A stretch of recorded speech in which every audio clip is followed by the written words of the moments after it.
I start my day as early as 5:30 AM और हर रोज़ उठ के सबसे पहली चीज़ मैं भगवान को थैंक यू बोलता हूँ. I am grateful to God for whatever I have, whatever he has given me so far. I drink lot of water. मैं लगभग 1 लीटर पानी पीता हूँ रोज़ सुबह. I take my supplements after that, all the essential supplements. Since I am on a special diet these days, मैं आजकल अपने कंपटीशन की प्रिपरेशन कर रहा हूँ, तो उसके लिए मैं बहुत पर्टिकुलर हूँ अपने सप्लीमेंट्स को लेकर. I carry about 15 eggs with me, boiled eggs. मैं 15 बॉइल्ड अंडे लेके चलता हूँ, नट्स लेके चलता हूँ, पीनट बटर लेके चलता हूँ. Obviously early in the morning I am not hungry. By 6:30 अपनी फर्स्ट क्लास में पहुँच जाता हूँ. After my first class I start taking my boiled eggs. I take 4 of them with some nuts. Again, I sip a lot of water along with that. I have to ensure that I create a good balance between my macros and micros. Right amount of protein in that meal, about up to 30 grams, right amount of carbs in that meal, and right amount of essential fatty acids in that meal. तो आज हमने cover करना है जो मेरे clients हैं. MG road जा रहा हूँ मैं अभी. गार्डन एस्टेट एक जगह है, वहाँ पे I will be training a couple. I have been training this person from last 10-11 years.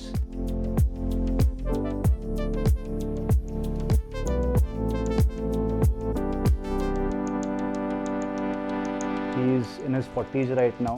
He has been facing his own health based challenges. Chronic lower back issue रहा है और थोड़ा कोलेस्ट्रॉल इशू रहा है. But still we try and figure out the ways to train him and ensure that कोई injury ना हो.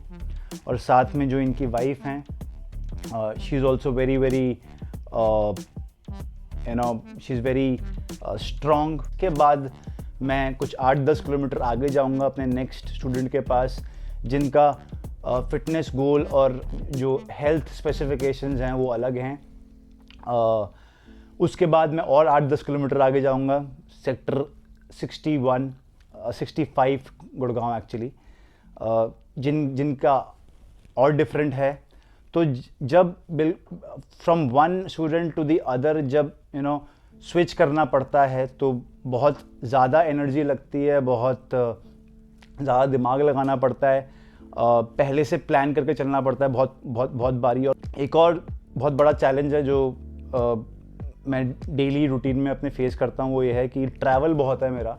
To give you more precise example, I am dealing with a cancer survivor, I am dealing with a brain stroke survivor, and totally contrast, I am also training a kettlebell athlete. One kettlebell athlete is in his 50s and the other kettlebell athlete is in her 20s. So दूसरी तरफ मैं एक और student को train कर रहा हूँ जो 56 year old हैं, जो अगेन अब उनका कंडीशनिंग लेवल काफ़ी बेहतर है. बट जब हमने शुरू किया था he was facing a lot of problems. So this end November I'm traveling to Paris for a world championship, kettlebell world championship, जिसका नाम है IKMF kettlebell world championship. International Kettlebell Marathon Federation is the full form of that. और वहाँ पे मैं 2 events में participate करने वाला हूँ. एक इवेंट का नाम है kettlebell double half snatch और दूसरे इवेंट का नाम है 1 hour मैराथन. जो केटलबेल हाफ स्नैच है वो मैं 24 किलो के साथ परफॉर्म करने वाला हूँ। It is a 10-minute event जहाँ पे मुझे 10 मिनट मिलेंगे खेलने के लिए, and I have to do a certain number of repetitions to achieve a certain rank. I'm taking carbs only through salads and lots of protein. Protein content is as high as 100-110 grams a day. साथ में मैं right amount of essential fatty acids भी ले रहा हूँ. For my diet, I seeked help from a friend who is like a brother, Yunus Sheikh. Before him, my diet was taken care by another good friend called Manveen Kaur. जो भी मैंने पढ़ाई करी है 10-12 सालों में, जो भी मैंने कोचिंग कराई है, जो भी मैंने एक्सपीरियंस गेन किया है, वो सारा मैं अपनी एक्सरसाइज में, अपने रूटीन्स में अप्लाई कर सकता हूँ. So that's how I get to benefit as an athlete from trainer Vinay. दूसरी तरफ एक एथलीट विनय ट्रेनर विनय को कैसे कॉम्प्लीमेंट करता है या कैसे हेल्प करता है, वो ये, अगर मैं इतनी मेहनत कर पाता हूँ अपने प्रोफेशन में, उसका कहीं ना कहीं जो श्रेय है, जो क्रेडिट है, वो एथलीट विनय को जाता है.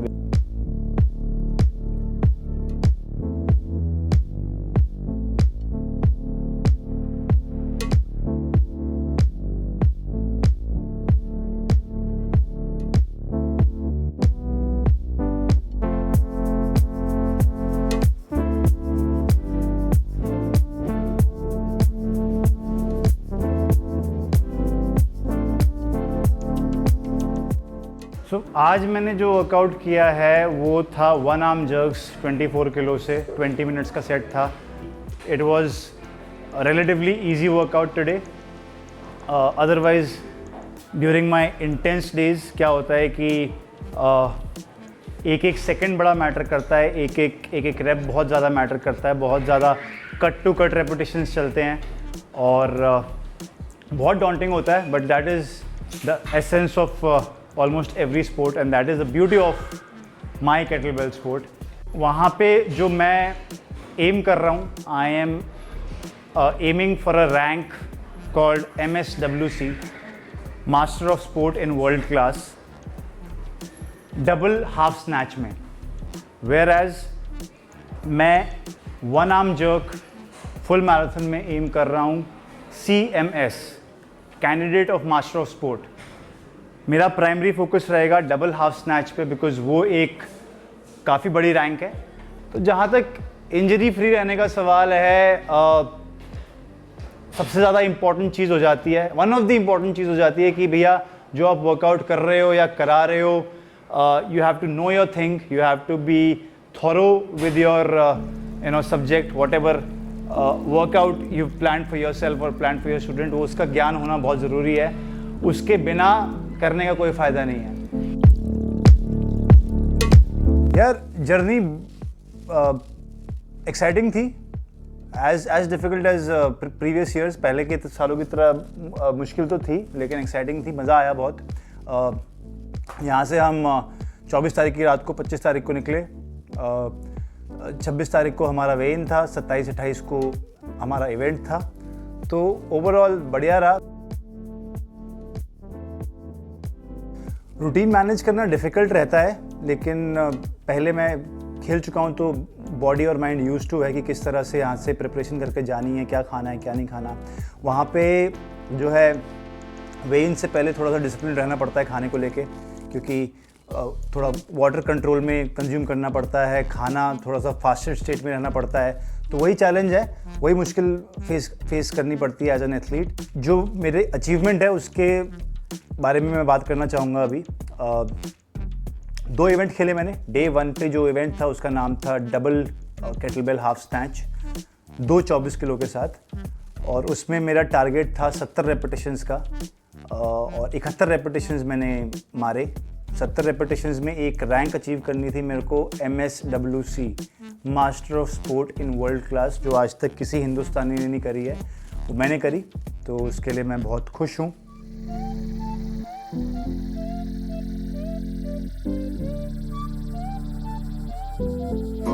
डे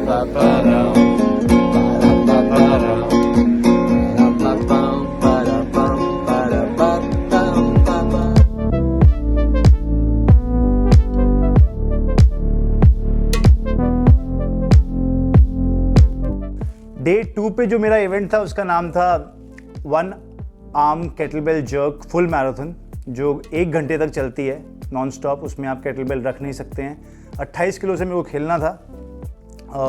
उसमें मेरा जो टारगेट था वो बहुत ज़्यादा डिफ़िकल्ट नहीं था, क्योंकि ऑलरेडी डे 1 पे जो मैंने अचीव किया वो सबसे ज़्यादा स्ट्रेसफुल था मेरे लिए। वो स्ट्रेस जब निकल गया तो day 2 was very smooth and very easy.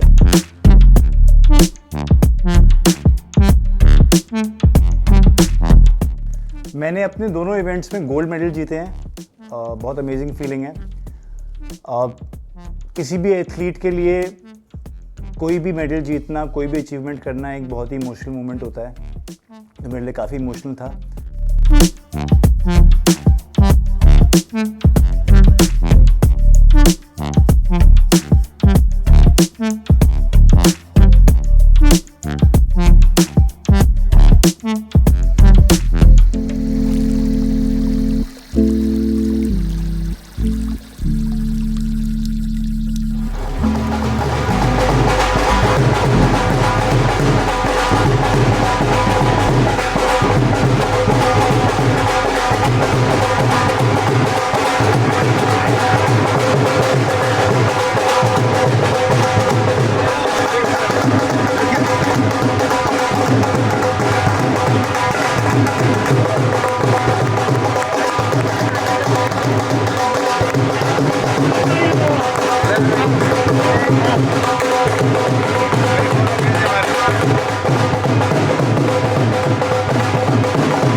ये तो पीछे पीछे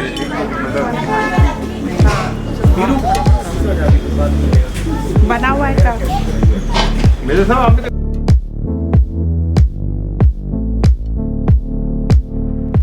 बेसिकली आई थॉट ये बहुत कमज़ोर बच्चा है, कुछ कर नहीं पाएगा। जब तक 8वीं 9वीं में जब तक गया ये, तब इसने कहा मैं खेलना चाहता हूँ। मैं खुद खिलाड़ी रहा हूँ, मेरी दोनों बेटियाँ खिलाड़ी रही हैं। हमारी वाइफ भी बड़ा अच्छा अपने टाइम पर खेल करती थी। तो मैंने कहा तो कुछ भी कर सकता, बोल क्या करना चाहता? बोले क्रिकेट खेलना चाहता हूँ। मैंने इसको क्रिकेट बॉलिंग करने के लिए बोला और उस बॉल से हार्ड बॉल से शुरू किया। तो ये 1 साल में इसने पिकअप कर लिया। और मैं उस आदमी को धन्यवाद देता हूँ जिस आदमी ने इसको ये कहा कि तू ये केटलबेल शुरू कर दे। उस दिन मैं थोड़ा सोच रहा था ये इतना कमज़ोर है कैसे कर पाएगा, लेकिन ही पिक्ड अप और इसने बहुत जोश के साथ, हौसले के साथ, ताकत के साथ काम किया। और इसको एक एकेडमी मैं खुलवाना चाहता हूँ कि ये एक एकेडमी खोले। देखो मेरी नज़रों में तो ये विनय जो पहले जैसे बचपन में था ना, अभी भी वही विनय है और मैं उसी नज़र से इसको देखती हूँ। बाकी रही अचीवमेंट की या गोल्ड मेडल लाने की, वो इस चीज़ के लिए मुझे इस पर फ़ख्र भी है, इंडिया को भी है और जो युवा पीढ़ी है उसको भी फ़ख्र होना चाहिए कि भाई अपने देश का, अपनी देश का नाम रोशन किया इसने वर्ल्ड में जाके। इस चीज़ के लिए तो मैं गौरवान्वित हूँ और इस पर मैं अपने बेटे पर गर्व करती हूँ। मैंने विनय में कोई बदलाव नहीं देखा। बचपन में भी ये जिस चीज़ के पीछे पड़ जाता था, चाहे वो जिद हो ये करना है या लेना है, बचपन में तो इसकी जिद होती थी, मम्मी मुझे यही चाहिए, आज ही चाहिए और अभी चाहिए। तो वही जिद, वही इसका जो था एक चीज़ के पीछे पड़ना, जुनून, पागलपन, वही इसको यहाँ तक लेके आया है। तो इसलिए मुझे कोई आश्चर्य नहीं हो रहा कि ये यहाँ तक पहुँचा है। इसमें बहुत आश्चर्य की बात है क्योंकि इसमें जुनून और पागलपन और जिद और अपनी चीज़ बात के लिए अड़े रहना, ये इसके खून में भी था और बचपन से भी है। यार मेजर फ़र्क तो इसमें आया है वंस ही फाउंड आउट कि इसको अपना स्पोर्ट्स में पैशन मिला। उससे पहले बिकॉज हमारा स्कूलिंग सिस्टम ऐसे डिज़ाइंड है कि आपको कॉन्स्टेंटली अगर आप स्टडीज़ में अच्छे नहीं होते हो कॉन्स्टेंटली आपको फीड इन करता है वो सिस्टम के you are not good enough. So this happened with Vinay till almost about 10th 10वीं 11वीं तक हम लोग ही was struggling with studies, but जब इसको पता लगा कि ये स्पोर्ट्स में अच्छा कर सकता है एंड स्पेशली जब क्रिकेट टीम में suddenly he got selected with in लोग हमारी क्रिकेट टीम में 5-5 6-6 साल से खेल रहे थे and with in A span of 1-1.5 years ये क्लब क्रिकेट से लेकर क्रिकेट टीम में जब ये सेलेक्ट हुआ, आई थिंक दैट इज़ जब इसको रियलाइज़ हुआ फॉर द फर्स्ट टाइम कि कोई चीज़ में ये जेन्युइनली अच्छा है and somewhere he found his passion in that. एंड तब इसका आई थिंक जो ट्रांसफॉर्मेशन की जर्नी है round about when he passed out from school to 2010 के आसपास इसका शुरू हुआ, when he started doing well and उसका जेन्युइनली इंटरेस्ट होता था लोगों को। अच्छा जब हम स्कूल में भी क्रिकेट खेल रहे होते थे लोगों को बड़ा करेक्ट करता रहता था, तो आई थिंक सो वहाँ इसका स्पोर्ट्स में इंटरेस्ट एंड करेक्शन ये पूरा जब मर्ज हो गया that is when he found the confidence and today is very comfortable in his own skin and ये बड़ा कॉन्फिडेंट है as oppose to his school time. I don't feel he is बहुत ज़्यादा एम्बिशियस होके ये इसलिए जल्दी नहीं कर पाता। I feel he gets obsessive about things. So जब ये कोई भी फील्ड में घुसता है एंड दैट ऑब्सेशन और that passion whatever you could call it, जब वो टेक ओवर कर लेता है देन जो आदमी नॉर्मली 6 घंटे मेहनत करता है एक दिन में ये उसको 18 आवर्स कर देता है। सो मतलब इमीडिएटली आपको फ़र्क दिखेगा जिस आदमी ने 3 साल मेहनत की वर्सेस 1 साल। That is how I feel he is able to do so much within less time.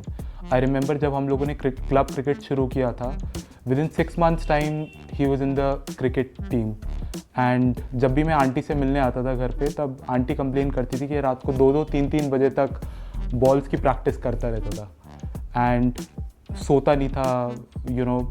पूरे दीवार में गड्ढे कर दिए थे इसने, अपने घर के रूम के कबर्ड्स तोड़ देता था। तो इसके अंदर जो इसका जो पैशन है ना वो इसको इतनी लिमिट्स तक ले जाता है wherein he himself forgets his limits and I feel that is how he is able to over achieve.